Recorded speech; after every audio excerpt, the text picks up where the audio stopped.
নিখোঁজের ৩ সপ্তাহ হয়ে গেলেও বিএনপি নেতা ইলিয়াস আলীর সন্ধান দিতে পারেনি আইন শৃঙ্খলায় নিয়োজিত কোনো বাহিনী। সরকারের সর্বোচ্চ মহল থেকে ইলিয়াস আলী সম্পর্কে একাধিকবার নেতিবাচক মন্তব্যের পাশাপাশি তাকে জীবিত উদ্ধারের চেষ্টা অব্যাহত রয়েছে বলেও দাবি করা হয়েছে। ইলিয়াস আলীর সন্ধানের দাবিতে আলটিমেটাম দেন বিএনপি চেয়ারপারসন। ৫ দিনের হরতালে প্রাণহানি হয়েছে কয়েকজনের, প্রতিক্রিয়া গড়িয়েছে আদালত পর্যন্ত। থমথমে রাজনীতির মাঠে এ সময় কথা চালাচালি হয়েছে অনেক। ইলিয়াস আলীর নিখোঁজ ঘটনায় আর যাই হোক, প্রশ্নবিদ্ধ হয়েছে মানবাধিকার। দিদার চৌধুরীর রিপোর্ট। ইলিয়াস আলী গত 17 এপ্রিল রাতে নিখোঁজ হন।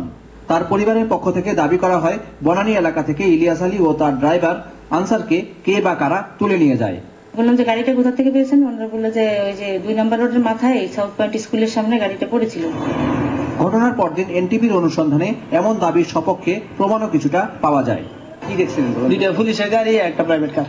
ধাক্কাটা লাগার পরে ঘটনা, কিছুক্ষণ পরে ঘটনা। কটার সময় ধাক্কা লাগছে মনে হয় আপনার? আমি ঘুমন্ত বলতে তো 12টার পরে হবে। এবার শুরু হয় কথা আর কথা। আমাদের স্বরাষ্ট্রমন্ত্রী, আইজি সবাই নিজে গেছে, দেখছে আমি পাঠিয়েছি। এরা তুলে নিয়ে গেছে, সরকারের লোকেরা তুলে নিয়ে গেছে। সরকার বিব্রত যে ইলিয়াসকে পাওয়া যাচ্ছে না, সরকারের লোকজনই তাকে তুলে নিয়ে গেছে কোন একটা গ্রুপ, সিক্রেট গ্রুপ। ঘটনায় উত্তপ্ত হয়ে ওঠে দেশের রাজনীতি। গণতান্ত্রিক প্রক্রিয়াকে এগিয়ে যাওয়ার স্বার্থে ইলিয়াস আলীর অনুসন্ধান করে তাকে বের করা হোক। স্বজনকে ফিরিয়ে দিতে আকুতি জানায় তার পরিবার।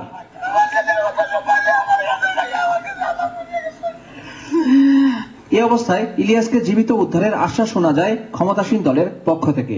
অচিরেই জীবিত অবস্থায় ইলিয়াস আলী আমাদের সামনে আসবে। কিন্তু সরকারের উচ্চ পর্যায়ের কিছু মন্তব্যে হতাশা ছড়িয়ে পড়ে।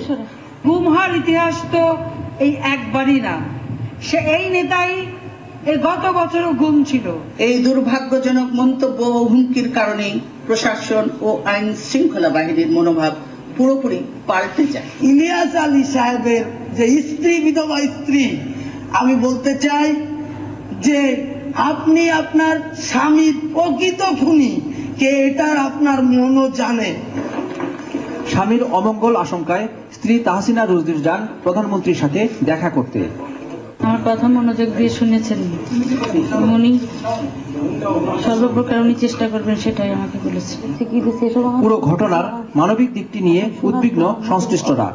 সর্বোচ্চ নির্বাহী কর্মকর্তা যারা আমাদের দেশের, কিংবা আমাদের নির্বাচিত প্রতিনিধি, তারা যদি এক একটা কথা বলেন, আমরা নিশ্চয়ই জানতে চাইবো যে তার পিছনে যুক্তিটা কি, কতখানি তথ্যের ভিত্তিতে তারা এই কথাগুলি বলছেন।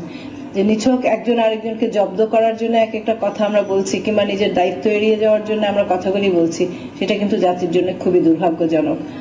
তিনি জানান, এ ধরনের ঘটনার শুরু থেকেই মানবাধিকার সংগঠনগুলো সোচ্চার ছিল।